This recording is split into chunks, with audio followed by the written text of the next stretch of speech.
GE Day. Thanks for Chairman and CEO Larry Culp for presenting today. If I could also have all the other GE executives to raise their hand because we want to recognize them.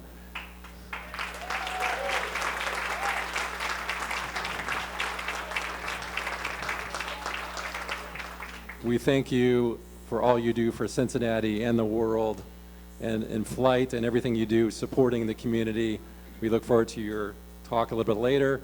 And as you are growing, we are growing as well. I have a great announcement. We just hit 42 new members for this Rotary year.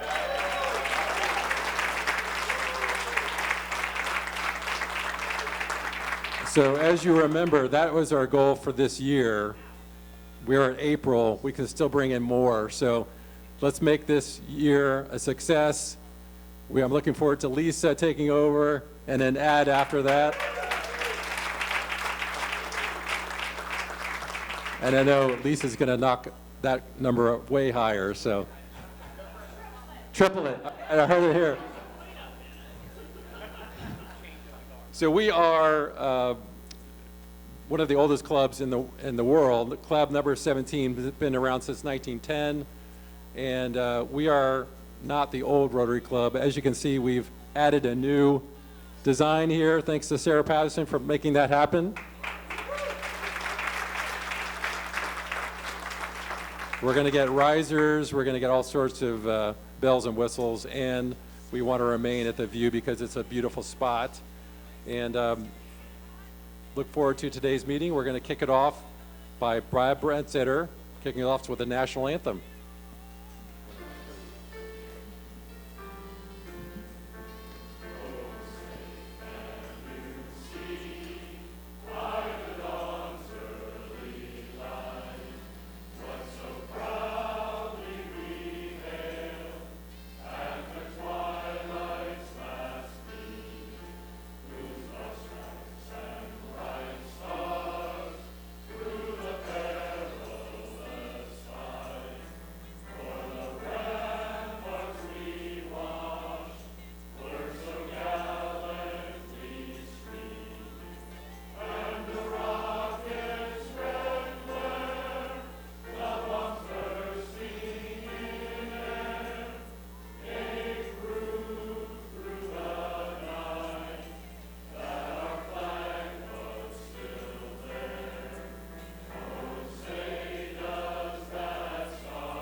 Please remain standing. We have Steve Driefel to lead us in the four-way test and invocation. And just as a reminder, this is the largest crowd we've had this year, 125 guests and members. So it's a record crowd. It's a beautiful day. The sun's coming out, so let's hear from Steve, the four-way test, which is our mission statement and our invocation. And please hear his words and think about what he's saying. Steve, hand it over to you. Thanks, President Eric. Let us bow our heads for prayer. Father in heaven, thank you for bringing us together today. We thank you for the food you have provided to nourish our body as we gather in fellowship, friendship, and good conversation, and for those who prepared and served it. God above, you have blessed us with many comforts in life and given our great nation entrepreneurs and companies that build products and provide services that make our everyday life better. You have blessed us and our community with companies such as GE Aerospace that provide products around the world, employment for thousands, and contribute to the quality of life in our community through their philanthropy and volunteerism. We thank you for the leaders of these companies and each and every employee who makes up the fabric of our vibrant community. A community that offers families a great place to live, work, and play. Now, Father, we ask that you continue to guide and direct these companies, small businesses, and entrepreneurs, and that you bless them with good results so they can continue to do good work for our community, our country, and the world. Amen. And now, please join me in reciting the four-way test of the things we think, say, or do. Is it the truth? Is it fair to all concerned? Will it build goodwill and better friendships? Will it be beneficial to all concerned? Thank you. Please be seated. Calling up Brad McGonigal. So he's going to talk to us about our guests and visiting Rotarians, and we want all of you to consider becoming a Rotary member in the future. It's Brad. Thank you, President Eric. So 42 new. I've got 17 to introduce today, so we've got quite a few, and that does not count the group from GE. So except for the first one, we have Shonda Allen. She's with GE Aerospace and a guest of Doug Bolton. Welcome. Warren Weber, PNC Bank, a guest of Patrick Carroll. Dominic Palmisano, UBS Financial, a guest of John Farmeyer. Welcome. Michelle Landers with Boy Scouts, guest of Andy Zahn. Catherine Wallazak with Blue and Company, a guest of Chad Nieder. All right, so this next list of 7, you're not going to be surprised, guest of Michael Schatzman. We have, let me get back up here to the top, Heidi Spade, Horizon Equipment. Tobias Brower, Solvstat, welcome. Brian Farisay, welcome. With Sharp, thank you. David Brodsky, Cole Reynolds, Law. Obatala Mawusi.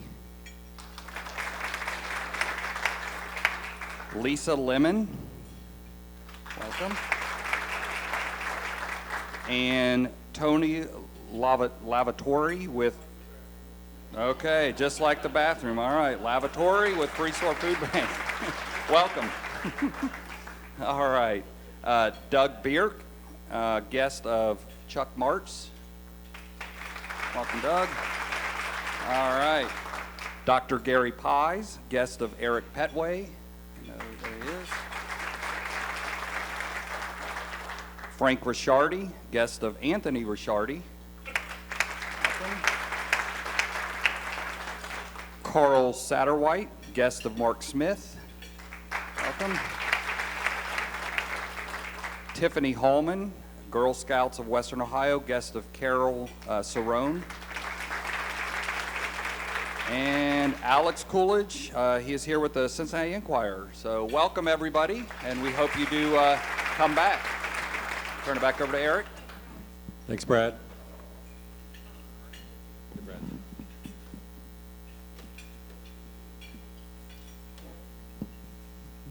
So today's meeting sponsor is Ken Coggeshall. I'm going to ask him to come up and tell us more about his company. Thanks, Ken, for sponsoring. Let's give Ken a round of applause. Thank you.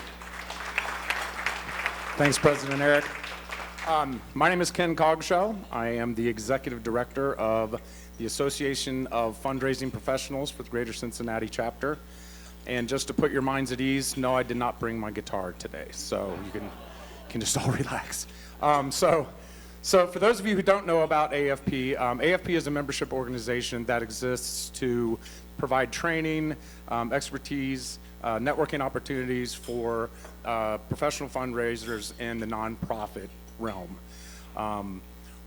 One of the things that we do, we have 347 members in the area, by the way, so we're a fairly large chapter for the city of our size.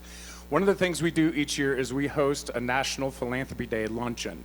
And yes, National Philanthropy Day is a thing. And one of the things we do at National Philanthropy Day is we honor various people, philanthropists in different areas.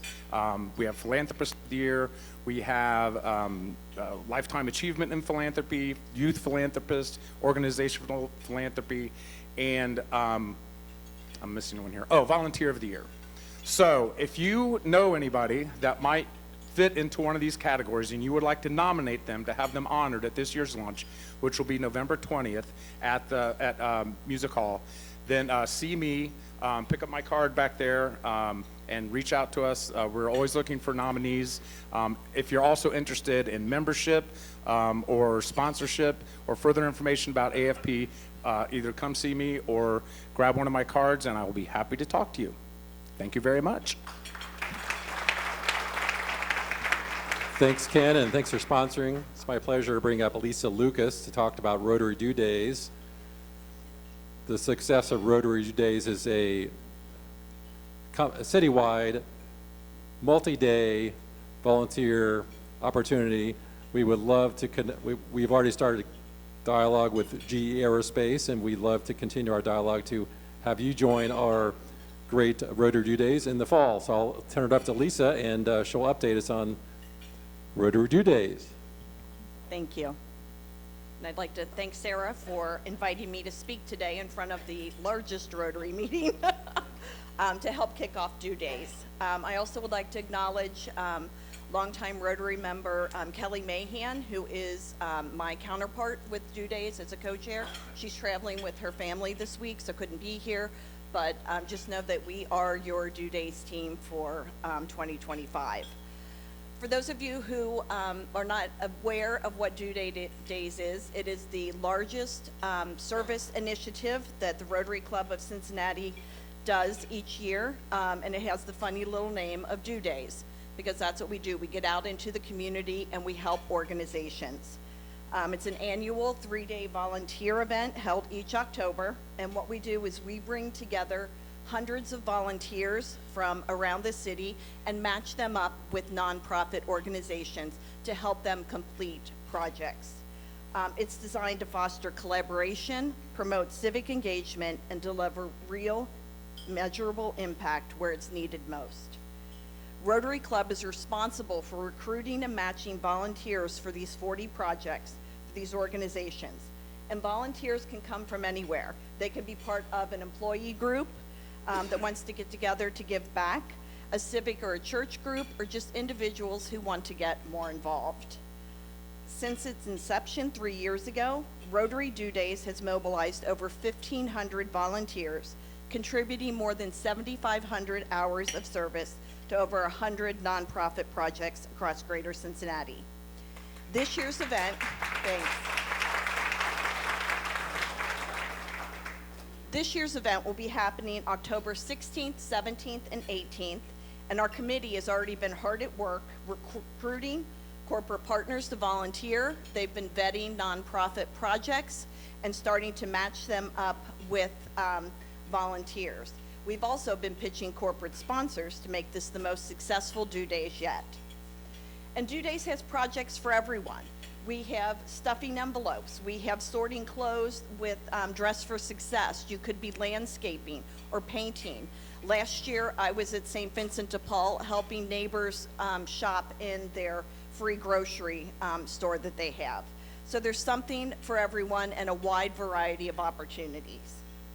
Our largest project that we have during Due Days is our meal packing event, and that happens on Thursday, the 16th. And last year, we were able to pack 12,000 meals with approximately 100 volunteers in just a few hours. These meals were then distributed to people in need through UC Health and the Joe Burrow Foundation. This year, our goal is to double the number of meals with the same amount of time to 24,000. So hopefully we'll be able to meet that goal. And this is where you come in. We are officially kicking off Due Days 2025 today, and we're asking you to please get involved. Again, there are many ways to help. Corporate sponsors and donations to help us purchase supplies for the meal packing event and other costs. These sponsorship packages also come with attractive opportunities to promote your organization as one that supports our Rotary mission. We're also looking for corporate partners who can provide volunteers to be matched up with local nonprofit projects. Also, Rotary members who would like to be ambassadors. You would be the go-between between the nonprofit organization and the volunteers to just make sure everything goes smoothly on the days of the events. Also individuals who would like to sign up and volunteer for projects. So there are many ways to get involved with Due Days. I'd like to thank our current sponsors that we have for this year, the Rotary Foundation, Decal Impressions, and Cincinnati Cares. Thank you so much for your commitment. Please look for additional information in the coming days and months about Due Days through E-Raise, through our website. I'm sure you'll have to listen to me or Kelly speak again here from the podium as well. If you have any questions or would like to volunteer, please reach out to Kelly or I or anyone else on the committee. And also I'll be here after lunch today if you'd like to connect. So thanks so much.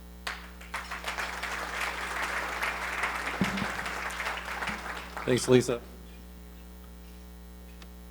So we have a few birthdays today. April 18th, we have Heather McGowan, and on April 21st, Gary Mitchell. We also have a famous Rotarian, Paul Harris, birthday of April 19th, thanks to Bill Shula. So let's have a happy birthday call out on 3. 1, 2, 3. Happy birthday. And then here's the, I know the moment you've been waiting for, split the pot with so many people with the pot size of $128, sorry, $47, and then $128 in the big pot. I'm going to have Mr. Culp pick out the winning ticket. It is yellow. Any of them? All right, the winning ticket is 384-251. 384-251. All right.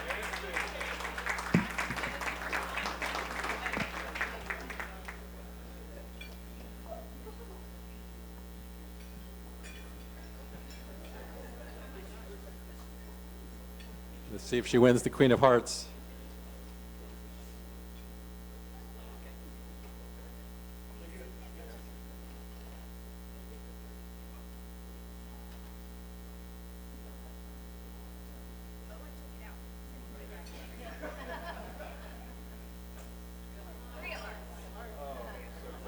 So close. In the family Rotary, our hearts go out to Rotarian Ellen Bowman on the unexpected loss of her husband, Dr. R.W. Dave Bowman. Please keep Ellen and her family in your thoughts and prayers during this devastating time. We have a few dates to remember. Come join us for the Off to the Races Derby Day celebration on May 3rd. The cost to attend is just $45. We will have delicious appetizers, a signature cocktail, split the pot, and a chance to bet on the horses. It will be held at Stepping Stones in Norwood, so break out the big hats and the nice suits, and let's have a wonderful time coming together. Register in DACDB. We also have the Greater Cincinnati Earth Day Festival at Summit Park on Saturday, April 26th from 11 a.m. to 5 p.m. Hands-On Service is partnering with the Environmental Sustainability Committee to host a Rotary booth at the Earth Day Festival at Summit Park in Blue Ash. We need 10 to 12 volunteers to help with 2-hour shifts each to chat with the public about Rotary's environmental area focus. Please contact Rotarians Errol Miller or Brian Bowling to assist with this endeavor. Eric, raise your hand. You can talk to her after the meeting. And we also have the next professional development series event entitled Feedback That Works, Authentic, Actionable, Transformative with Ann Thompson, Leadership and Career Coach, will be held at 11 a.m. before the Thursday, May 15th meeting. Feedback has the potential to unlock personal growth, foster stronger connections, and drive meaningful results when done well. Sign up in DACDB. It's my pleasure to bring up Sarah Pattison to introduce Mr. Larry Culp, Chairman and CEO of GE Aerospace. And as a reminder, there'll be questions, but they're already pre-approved, and Sarah will be handling the question process. I'm going to head over to Sarah. And by the way, Sarah is the reason why GE Aerospace is here today. So let's thank Sarah. This has been in process since fall of last year. So thanks, Sarah, for all your great work. Good afternoon, Rotarians and guests. And for those of you that don't know me, my name is Sarah Pattison. I'm the Executive Director of the Rotary Club and Foundation of Cincinnati. It's my great honor to introduce H. Lawrence Culp, Jr., the Chairman and Chief Executive Officer of GE Aerospace. Larry joined the GE Board of Directors in April of 2018 and was appointed as the CEO of GE in October of 2018. In June of 2022, he assumed the additional duty as CEO of GE Aerospace and became Chairman and CEO of GE Aerospace when it launched as a public company in April of 2024. He also serves as the non-executive chairman of GE Healthcare. As chairman and CEO of GE, Larry led the industrial technology company's multi-year financial and operational transformation. During his tenure, GE strengthened its balance sheet, reduced debt by more than $100 billion, grew profit by 20%, more than doubled adjusting earnings per share, and more than quadrupled the market capitalization. Under his leadership, GE further focused the company's portfolio and simultaneously improved operations across its businesses by implementing and adopting lean with relentless focus on safety, quality, delivery, and cost, in that order, to better serve customers.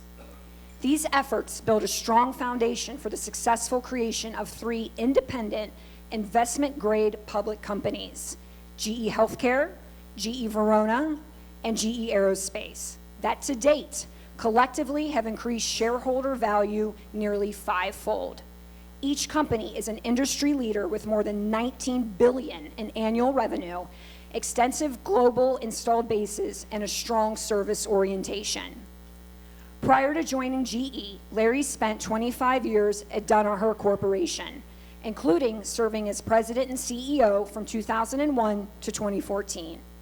During his tenure, the company increased both its revenue and market capitalization 5-fold. Larry joined Danaher in 1990 at Veeder-Root, becoming president in 1993. He was appointed Group Executive and Corporate Officer in 1995, with responsibility for Danaher's environmental and electric test and measurement platforms, while also serving as the president of Fluke and Fluke Networks. He was named Executive Vice President in 1999, Chief Operating Officer in 2000, and President and CEO in 2001. Investors and analysts consistently rank Larry as one of the top CEOs in annual institutional investor surveys. Harvard Business Review named him one of the top 50 CEOs in the world, and Barron's has named him one of the top 25 CEOs in the world 5 times since 2020. Larry is a member and the immediate past chair of the Board of Visitors and Governors of his alma mater, Washington College, and also serves on the Wake Forest University Board of Trustees. Previously, Larry was a senior lecturer at the Harvard Business School, where he focused on leadership, strategy, and general management, and MBA and executive education programs. A member of Phi Beta Kappa, Larry earned a BA in economics from Washington College and an MBA from the Harvard Business School. And now, without further ado, the Rotary Club of Cincinnati is honored to welcome one of the top CEOs in the world, Mr. Larry Culp.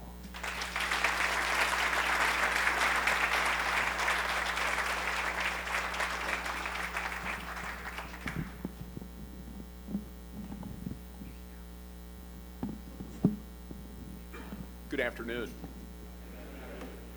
I think Sarah said it all. But seriously, Sarah, thank you for the very warm introduction. Eric, it's a pleasure to be here. When we were just a year ago coming public as a standalone company, a number of people asked us, well, where will headquarters be? And oftentimes when corporate activity like that takes place, that is a decision that undergoes great scrutiny, is often taken on the back of significant analysis. We just looked out the window and said, we're in Evendale, Ohio. What is there really to talk about? So we're really pleased to be here this afternoon. I think we've got about a dozen GE Aerospace folks here. Certainly appreciated the recognition and the applause for them. But just another example of why we are so proud to call Cincinnati home. I'm going to just take a few minutes and give you an update on where we are as GE Aerospace. All kidding aside, I think Sarah did a marvelous job covering many of the bases as to where the company is today, but we're spending a lot of time thinking about where the company is going to be in the future. And in a time of uncertainty, perhaps heightened risks, we couldn't feel better than we do today about where GE Aerospace is and the outlook for our company going forward. So I've got a couple of slides here over to my left that we'll walk through. Let me start with our purpose. I love the Rotary comments at the outset. We believe deeply in what I've often described as a rather poetic purpose statement. We invent the future of flight. And not being too far from Dayton and where the Wright brothers toiled, it makes perfect sense.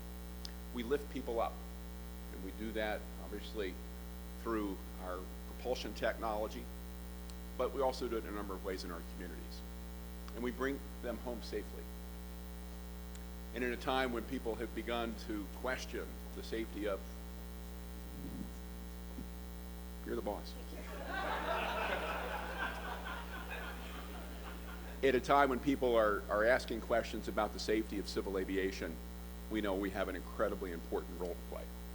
So much so that when we think about our role in the industry, we often think about the fact that we have the better part of 950,000 people in the air as we sit here at lunch with GE technology under wing, defying gravity, hopefully taking a nice nap, reading a book, doing whatever you might want to do on a flight across the country.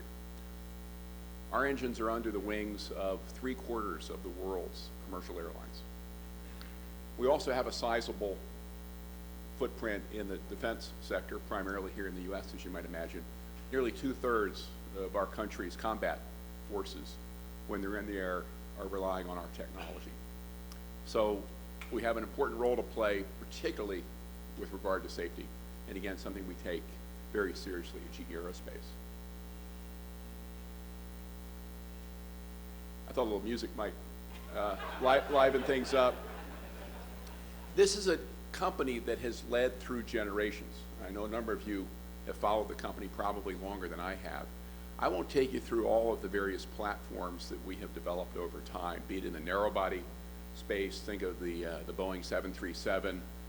In the wide body segment, again, think about the Boeing 747, the Boeing 787 today, and even the defense sector that I mentioned earlier.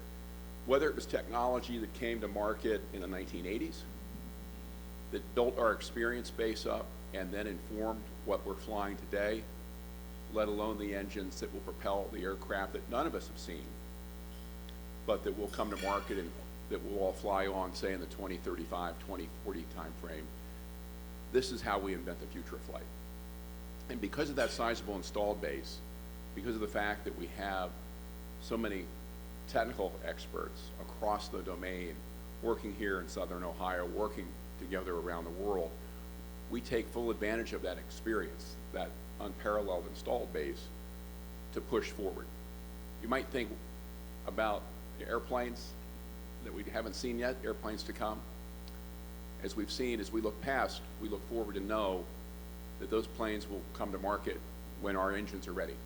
So we're already working on engines like what you see there, an open fan architecture as part of our revolutionary innovation for sustainable engines program, something we refer to in our shorthand as RISE, which we really think is going to be revolutionary as we think about the next step function and improvement in fuel efficiency and in sustainability, right? The less fuel we burn, whether you're an airline looking for the economic benefit or a government perhaps considering sustainability and environmental mandates, GE technology is at the heart of solving those problems and creating those opportunities for our customers.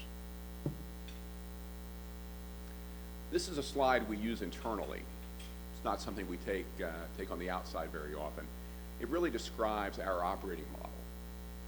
And when we think about the way we run the business, we spend a lot of time on that question because we care passionately about how we do what we do. A public company like ours faces the inevitable pressures of quarterly earnings. But what we want to do is make sure that those of us who work for the company today pass along to the next generation this wonderful franchise that we've been fortunate enough to be a part of today. That means what we do has to be done sustainably. And I don't mean that from an environmental perspective.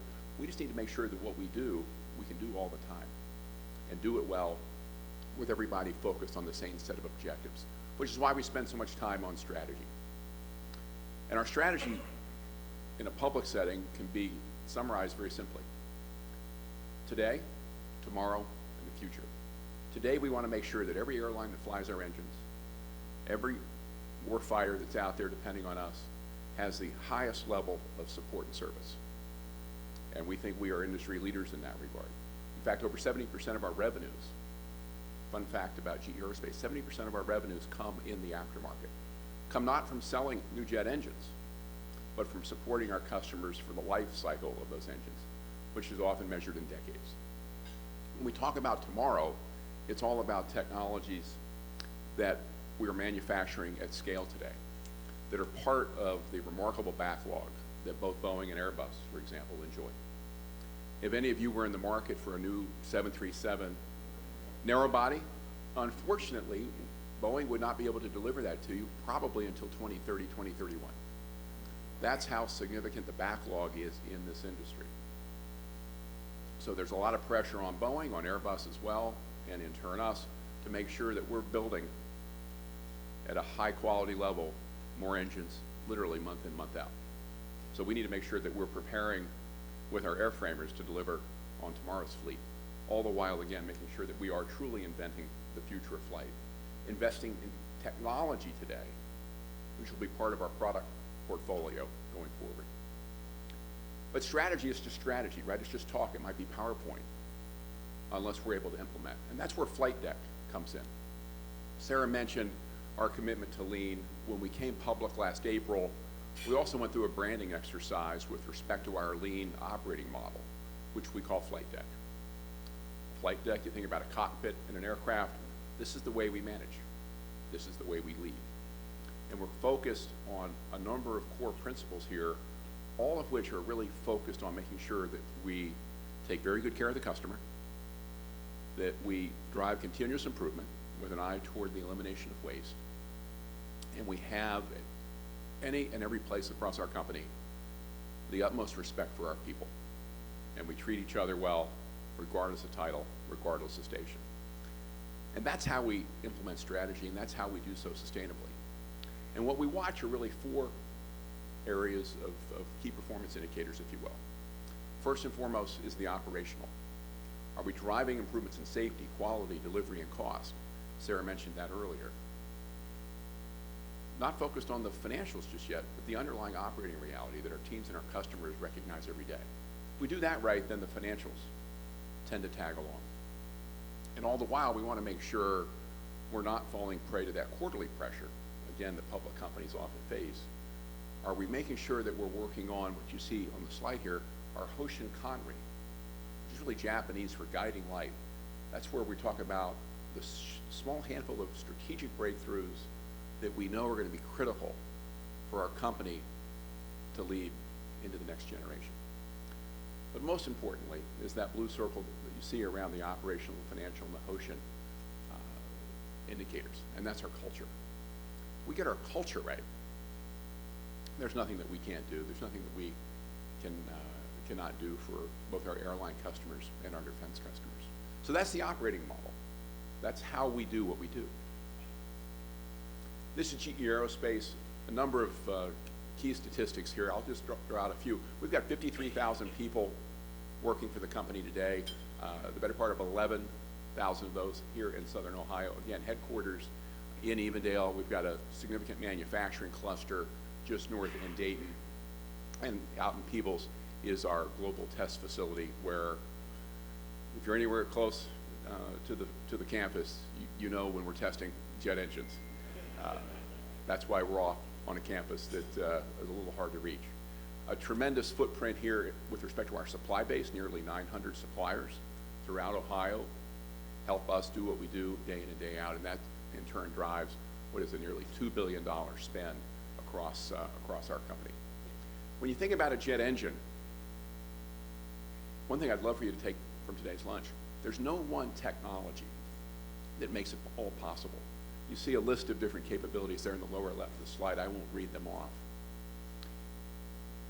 There's probably no broader set of technical domains required to come together to create a single product than a jet engine, right? Mechanical engineering, electronics, we've got significant software capability.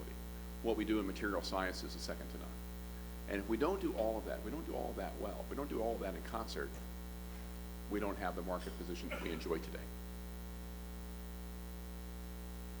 We recently made an announcement that we're very excited about, an announcement regarding a $1 billion investment in our U.S. manufacturing footprint, both our own and with respect to our supply base. We've got a broad supply base with over 1,200 suppliers across the country. Investing in them helps us and certainly expands the GE Aerospace footprint. You can see the spend that we're going to have here in Ohio. Nearly 15% of that overall announcement will be spent here in state. A lot to do, but again, with the demand, with the backlogs that we enjoy, these are good investments, smart investments for ourselves and for our customers. Talk about lifting people up as part of our purpose statement. And you might think with nearly 1 million people in the air, we're lifting people up in a literal sense all the time, but we also think about lifting up with respect to giving back to our communities. And I love the fact that in just the last year, we saw over $20 million of investment in a number of different organizations around the world. We're trying to do all we can to really drive the next generation of scientists and engineering leaders, not only in communities like Cincinnati, but everywhere that we operate. And those are the sorts of things that are not only good uses of funds from a corporate perspective, it really rallies the team. Our team, whether it's here in Cincinnati, whether it's in Poland, in Brazil, care so deeply about the business, our customers, but also in turn their communities. It's the least that we can do to backstop that. You see the 30,000 volunteer hours that we put in last year. We'll talk to Eric about the due days. I misheard it the first time. I thought you said due date, and I was worried. I cannot help you there, but we'll have a conversation about due days. It fits very well, I think, with the ethos of our company. And when you bring it home, our volunteer week, which we had, I think, just 3 weeks ago, we had 12 different events, over 350 volunteer hours dedicated to key parts of our community. Not something that we did necessarily in our first year as a standalone public company. It's something that our teams have been doing for years.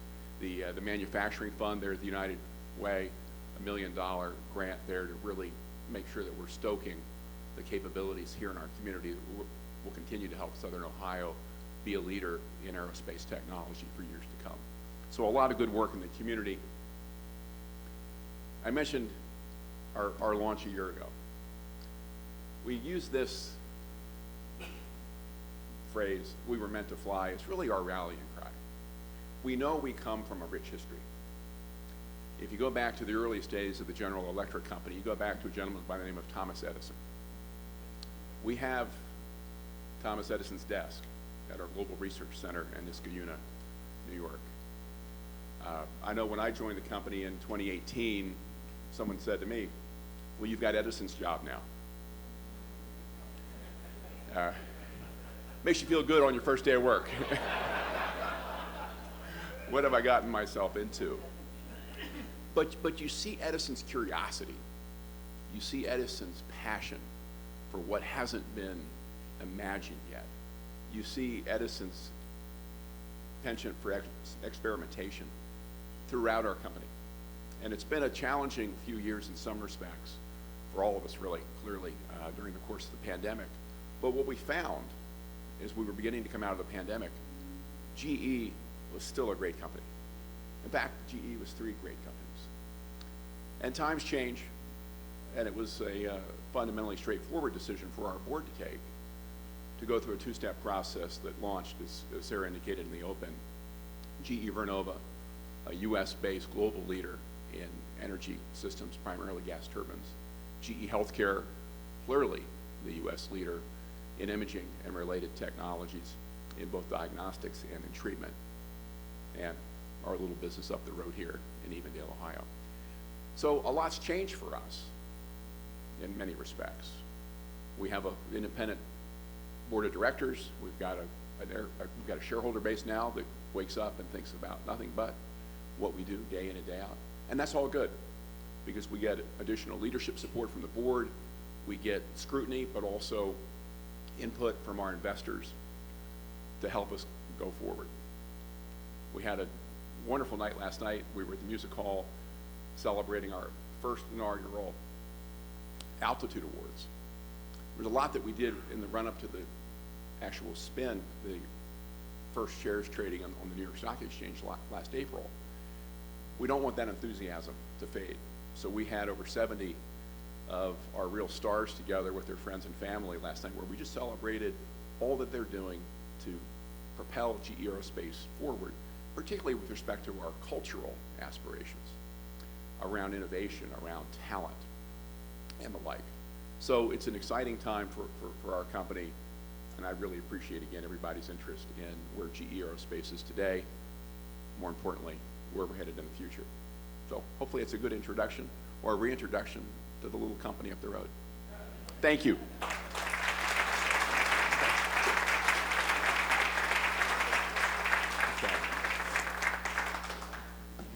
Okay, our first question comes from Michael Schatzman. Mr. Culp, with the recent tariffs impacting global supply chains, particularly those involving aerospace components, how is GE Aerospace navigating the tension between maintaining cost competitiveness and preserving critical international supplier relationships, all while staying aligned with national security and sustainability goals? It's pretty straightforward.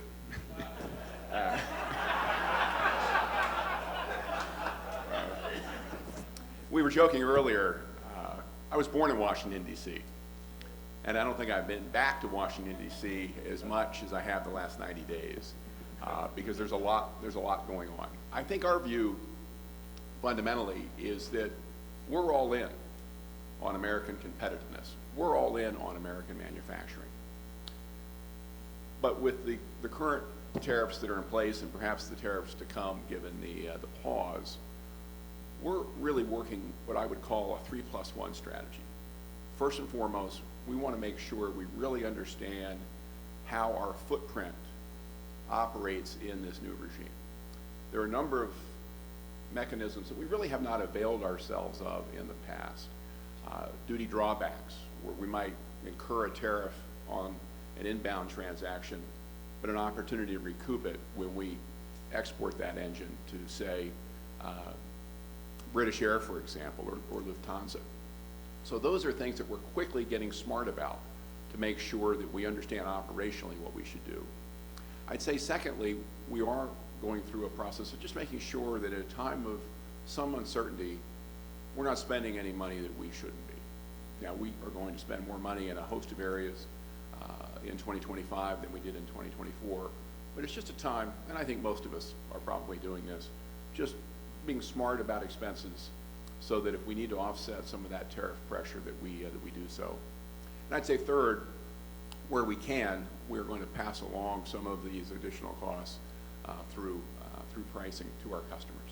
And again, I think that's what most businesses are trying to sort through in this environment. So that's the three. The +1 is really our advocacy. I think what we have been able to do in Washington is tell not only the GE Aerospace story, but I would argue the American aerospace story. Had a number of meetings with a number of people, some of whom you may know, some of whom you may have seen on television.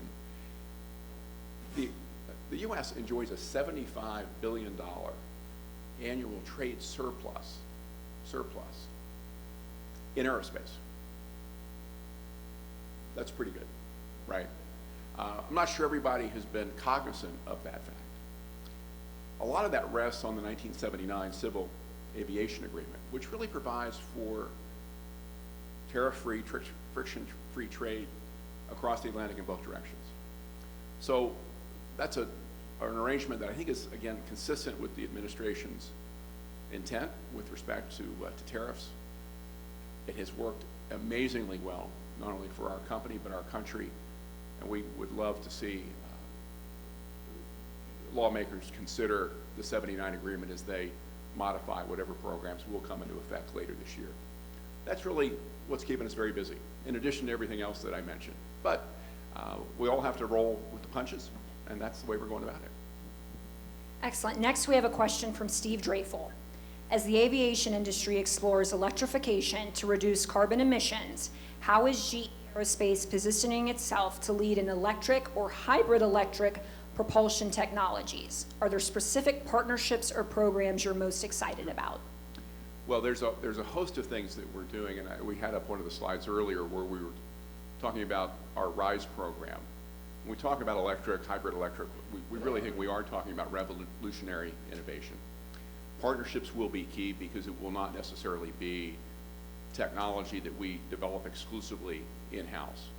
The good news for us is we've never brought a jet engine to market exclusively with our technology. When I think about our narrow body franchise, which is, again, the strongest in the marketplace, it's the result of a 50-year partnership with a French company called Safran, where we bring together our unique technologies to create that market leadership position. And there are a host of other examples I won't bore you with here. So we'll be partnering in that regard. I think our view is, whether you call it sustainability or whether you call it better economics, everything we've done in traditional propulsion, perhaps alternative architectures, has been geared in that direction.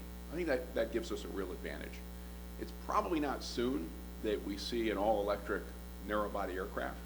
There's just issues of physics in that regard, but we are going to be active with smaller aircraft, some of which may fail as businesses, but will be great learning opportunities for us to make sure, again, that we fulfill our commitment to hand this business off in a strong position, if not stronger, than those of us who are here today inherited it. This question comes from Jason Rinsky. As a leader, how do you make billion-dollar decisions on investing in R&D, plants, and people when regulations and policies change so quickly?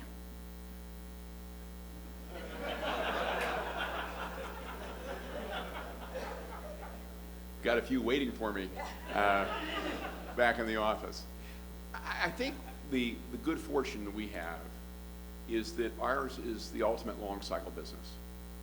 Again, we're investing in technology we won't see in the air in a decade or for a decade. We've got backlogs that we can really count on.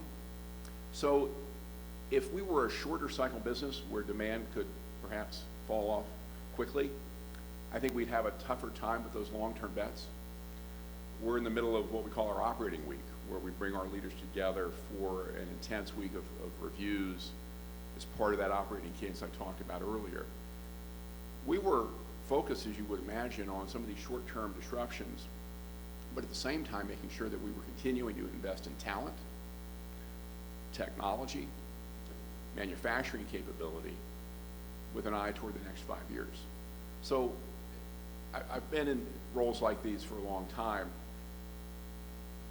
I have a friend who has a wonderful expression. She says, the world doesn't end very often.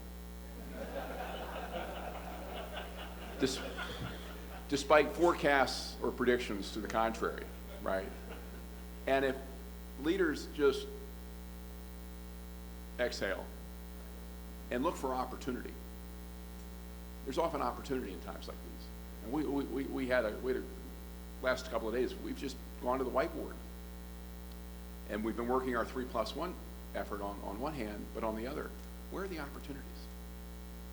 Where might somebody blink where we can step in and do something, right? Be it recruiting a great engineer or serving maybe an airline that has been on the outside looking in. So that's part of, I think, the way we're trying to work through the environment. But I don't want to make it sound easy. It's as challenging a time as I think, certainly as we've seen since the spring of 2020. And finally, from Don Keller. It has been about a year since the company was launched after the split up of GE. Obviously, a lot of pro forma modeling went on as the three companies were separated.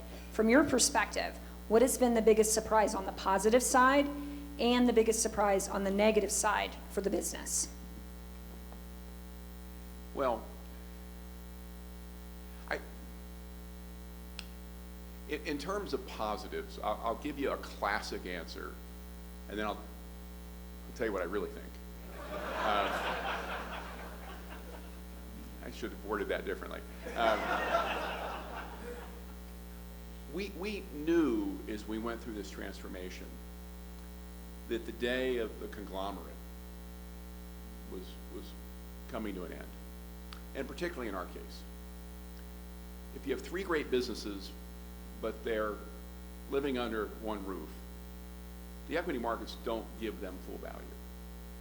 I think we knew that. I think we also knew that the more we operated in a decentralized way, the more that we were focused on customers, the better we were going to do. And those two ideas just marry up. I don't think in our wildest dreams we thought we would get the reception that we got last April when we took the last step and then all three companies were out trading basically in a free float.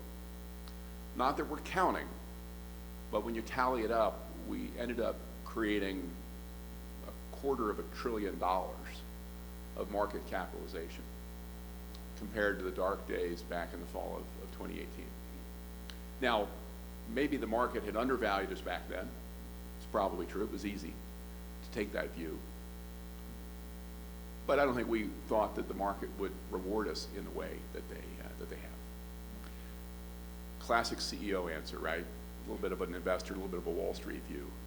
I think for me, it all came home after Hurricane Helene ravaged Western North Carolina. We've got two facilities down in Asheville.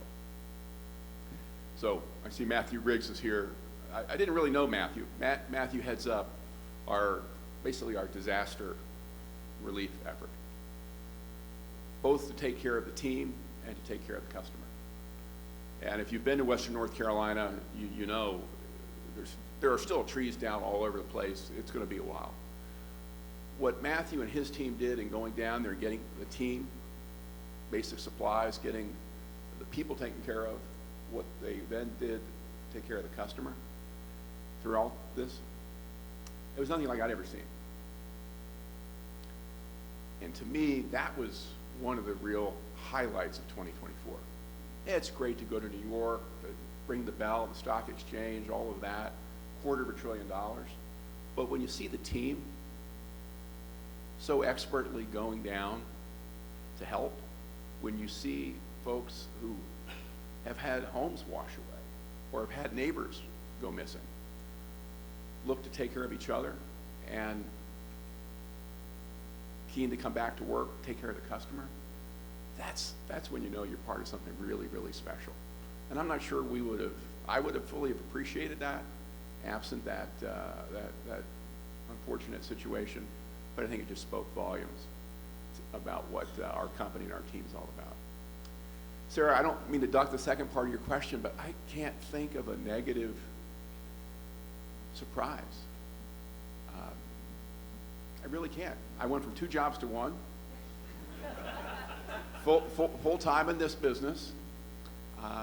It's been good, and we're just starting. So, thank you. Thank you.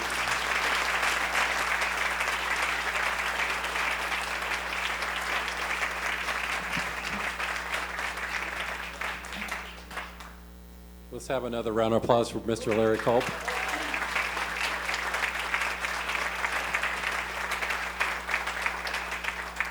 So this year's theme of Rotary International, all 40,000 clubs throughout the world, is Magic of Rotary. And you exemplify the magic of flying and lifting people up. And we appreciate you sharing the message today. We are making, in your honor today, a donation from our organization to End Polio Now, which is a global campaign we've been doing for many, many years, and we're this close to eradicating polio. Rotary Foundation, Rotary International Foundation, and the Melinda Gates, the Gates Foundation work in partnership to eradicate polio, and we're making a donation in your honor. And you heard the 4-way test today. We're giving you a coin that has the 4-way test on the backside, which is really our mission statement and our ethical standards. And on the other side is your beautiful skyline of Cincinnati. When you look out here, when you're traveling all over the world, you can remember today's speech, remember Cincinnati as you do, and everything that we can work together to accomplish. Thanks again.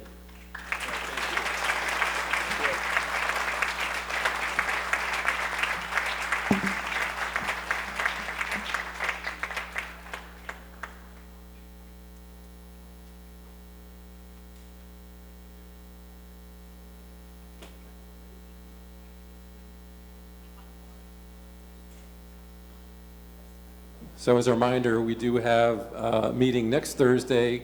Connie Pilich will be here to present at the View, and no meetings after today's session. We appreciate you spending time with us and with GE Aerospace and connecting with all the GE Aerospace people here. And again, go out and have a beautiful rest of the week and weekend. Enjoy the weather. Thank you.